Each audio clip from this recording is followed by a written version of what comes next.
So in previous videos, we took an introduction to the concept of the purpose trust as something of an interesting exception to the beneficiary principle on the one hand, and also a derogation from the beneficiary principle, which is non-charitable in nature on the other hand.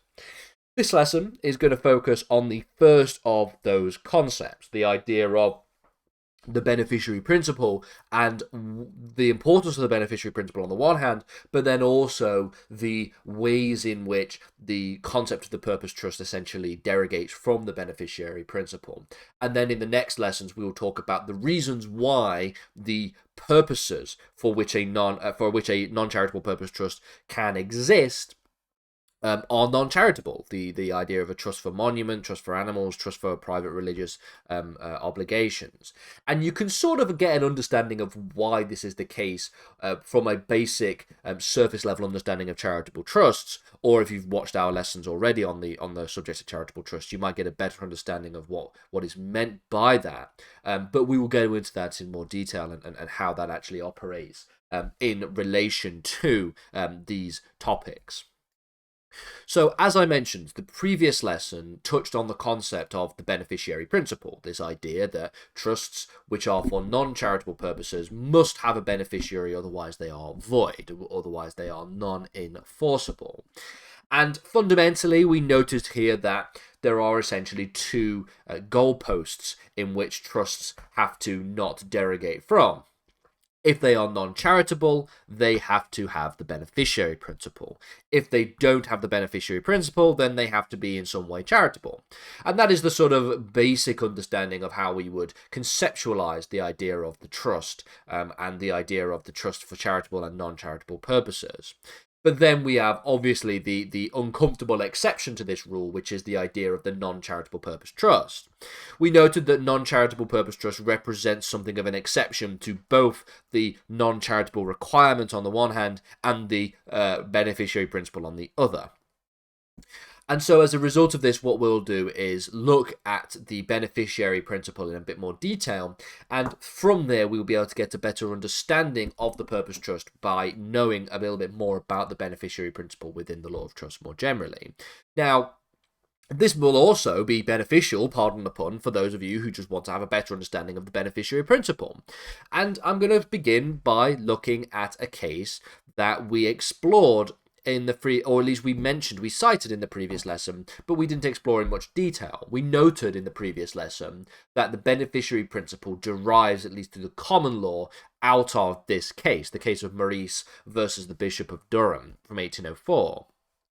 It represents a useful authority on the beneficiary principle.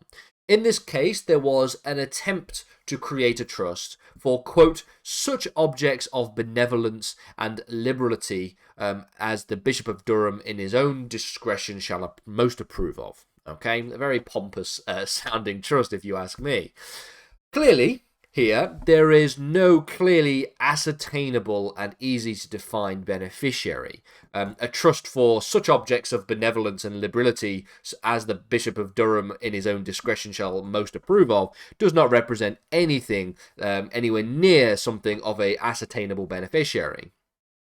So, because this was pre-judicature, of course, we note here that this is the Court of Chancery that is dealing with this question. We're talking about questions in equity. The Court of Chancery was tasked with the question of whether or not this trust could be considered valid.